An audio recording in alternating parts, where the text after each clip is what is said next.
Hey, what's going on, guys? So in today's video, I am going to show you how to add admin to an Instagram account. Okay, so for this to be possible, you need to have an Instagram business account and a Facebook business account.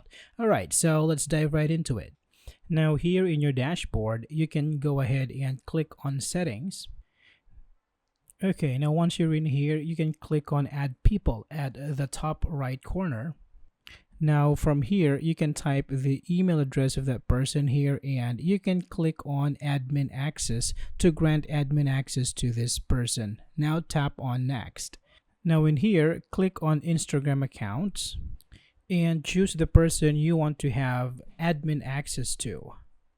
Now in the right side, this is the level of access this person can take. So if this is an admin, so basically you want to turn on all access in here.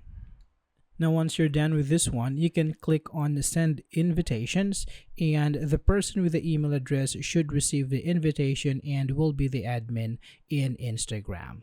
Alright, so that would be all for this video, guys. Thank you for watching, and I will see you in the next one.